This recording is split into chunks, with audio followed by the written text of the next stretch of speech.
कर्पूरी जी को कितनी भी भद्दी से भद्दी गालियां क्यों ना दी गई हो, लालू जी को भद्दी से भद्दी गालियां क्यों ना दी गई हो, लेकिन वो लोग दोनों नेता ऐसे रहे कि झुके नहीं, हमेशा अंतिम सांस तक कर्पूरी जी ने लड़ाई लड़ी। लालू जी अभी इस व्यवस्था में भी, बीमार होने की व्यवस्था में भी, उस लड़ाई को जिंदा रखते हुए वो लड़ाई लड़ रहे हैं।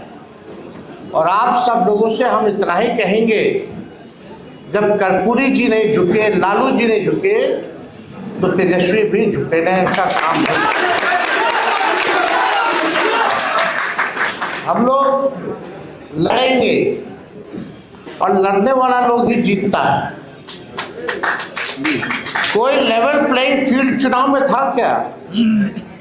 मीडिया आपके साथ नहीं है, पूंजीपति आपके साथ नहीं है, संवैधानिक संस्थाएं आपके साथ नहीं है, अधिकारी, बेईमान अधिकारी, सब लोग, पूरा सिस्टम चुनाव में जो है लड़ा। लेकिन हमें फक्र है कि भाई इतना सिस्टम लड़ने के बावजूद भी 1,90,00,000 वोट जो है हम लोगों को मिला है। तो 1,90,00,000 वोट, और छोड़ दीजिए 60% बिहार की जनता जो है इस सरकार के खिलाफ मतदान किया। 60%, यानी बिहार की जनता जो है बदलाव चाहती थी। अब ज़्यादा हम टेक्निकल नहीं होंगे, ज़्यादा चीज़ें बाहर बोलने की ज़रूरत नहीं होती है, नहीं तो सब उसका चीर फाड़ करने लगते हैं। विद्वान लोग आ गए हैं, पत्रकार अपने अपने हिसाब से लोग देखते हैं, सच्चाई को नहीं देखते। जो प्रोपेगेंडा जो है वो फैलाने में लोग लगा रहता है। और इसमें बाहर के लोग तो करते ही हैं, कुछ लोग अपने पार्टी के भीतर भी लोग हैं, वो छुपी बात नहीं है। लेकिन हम केवल इतना कहना चाहते हैं कि इस लड़ाई को चाहे कुछ भी हो जाए, हम लोग छोड़ने वाले नहीं है, मायूस होकर बैठने वाले नहीं हैं। जनता की आवाज़ को, बिहार की आवाज़ को, सदन हो, सड़क हो, इसको हम लोग हमेशा उठाते रहेंगे। बिहार के भविष्य के लिए लड़ाई लड़ते रहेंगे, इससे कोई कॉम्प्रोमाइज नहीं चलेगी। हमने बोला कि भाई ये सत्ता में चाहे जैसे तैसे आए हो, लेकिन 100 दिन सरकार बनने से लेकर 100 दिन तक हम इस सरकार को कुछ नहीं बोले। अब हम लोग चाहेंगे कि बाकी का 1,90,000 रुपया भी माताएं बहनों को जल्द से जल्द दे दिया जाए। 1 करोड़ जो नौकरी की जो बात की गई थी, वो 1 करोड़ नौकरी भी लोगों को दी जाए। हर जिला में कारखाने और फैक्ट्री लगाने की बात की गई, उसको भी जल्द से जल्द जो है लगवा दिया जाए। जो उन लोगों ने घोषणा पत्र केवल 38 सेकंड में खत्म कर दिया था, कम से कम उम्मीद है कि उस घोषणा पत्र को आप जमीनी स्तर पर लागू करेंगे। हम लोगों ने मुद्दे की बात की, पढ़ाई, दवाई, कमाई, सिंचाई, सुनवाई, कार्रवाई की बात की, बढ़ते हुए अपराध की बात की। आज क्या हो रहा है बिहार में? मासूम बच्चियों के साथ क्या हो रहा है? और आजकल ऐसा भाजपा का नेता लोग है, समझ में नहीं आता। अभी एक बड़े विद्वान भाजपा के जो अपने आप को एलीट समझते हैं, बहुत चतुर समझते हैं, वो सोचते हैं कि उनसे ज़्यादा कोई विद्वान और डैशिंग आदमी कोई है ही नहीं। उनका बयान आया कि तेजस्वी बाहर थे तो अपराध कम था, आ गए हैं तो ज़्यादा हो गया। गजब बात है। बच्चियों के साथ गैंगरेप हो रहा है, बलात्कार हो रहा है, हत्या हो रहा है, और इस सवाल को मजाक में उड़ा दिया जा रहा है। क्या लगता है इन लोगों के पास कोई रिस्पॉन्सिबिलिटी या कोई जिम्मेदारी बनती है? निफिकर है। इनको ये भी पता है कि तेजस्वी अपराधी है, तो भाई जेल में बंद करो ना। अगर मेरे ना रहने में भी तुमको तकलीफ थी, रहने में भी तकलीफ है, चुप्पी साधे हुए तब भी तकलीफ है, बोलते हैं तब भी तकलीफ है। पूरा चुनाव हो गया, बिहार में जश्न नहीं मना, केवल भाजपा कार्यालय और जदयू कार्यालय में केवल मना, पूरे बिहार में नहीं बना। चर्चा चुनाव के बाद तेजस्वी की हारने की हो रही है, ना कि इनकी जीतने की हो रही है।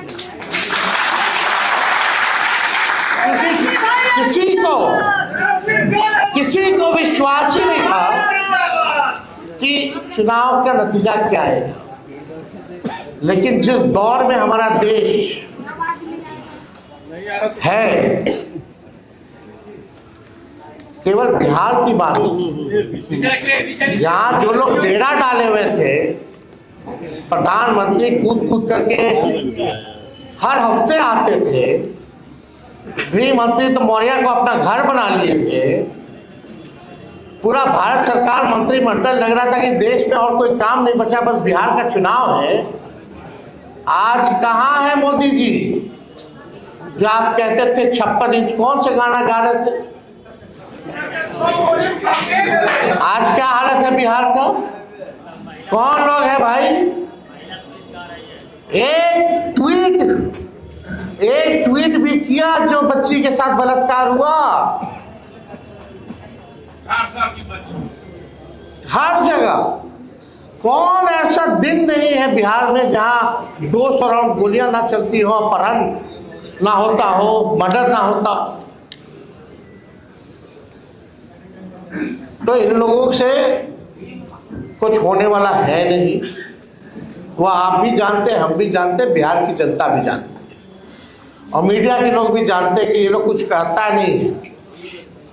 सत्ता में कैसे बने हुए हैं ये सब जानते हैं। सत्ता का दुरुपयोग करना, तंत्र मंत्र लगाना, धन तंत्र लगाना, अधिकारी लगाना, पैसे का खेल करना, संवैधानिक संस्थाओं को हाईजैक करके अपने पार्टी के लिए इस्तेमाल करना, सब लोग जानते हैं। लेकिन हम इतना कहेंगे कि ये लड़ाई की अभी बस शुरुआत है, और हम लोग लड़ेंगे और लड़ करके जीतेंगे।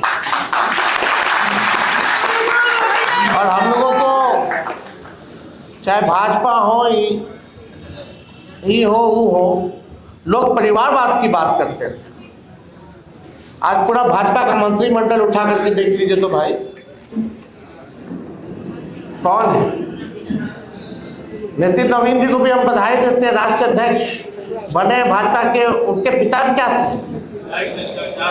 हाँ, वो परिवारवादी नहीं है, लेकिन उनको राष्ट्रीय अध्यक्ष बनाया गया कि नहीं बनाया गया? तो कितना लोग और ऐसे ऐसे लोगों को मंत्री बनाया गया कि भाई कहीं जीता नहीं, लड़ा नहीं। तो हमको तो इस सब पे बोलना नहीं है, सब लोग देख रहे हैं। लेकिन अब हम सब लोगों को गंभीर होकर बिहार के भविष्य को, अगर बिहार को बचाना है तो सबको एक होकर के लड़ाई लड़नी पड़ेगी। और अभी तो सत्र शुरू होगा 2 तारीख से, बजट सत्र शुरू होगा, पार्लियामेंट भी चलेगा। उसके बाद हर जिले का हम लोग कार्यक्रम बना करके, घूम करके हम लोग जो है नया मजबूत संगठन जो है बूथ वाइज जो है हम लोग बनाने का।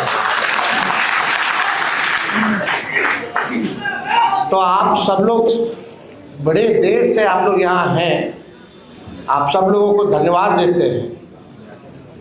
और परसों हमको लगता है कि रिपब्लिक डे भी है, उसकी भी आप लोगों को शुभकामनाएं हैं।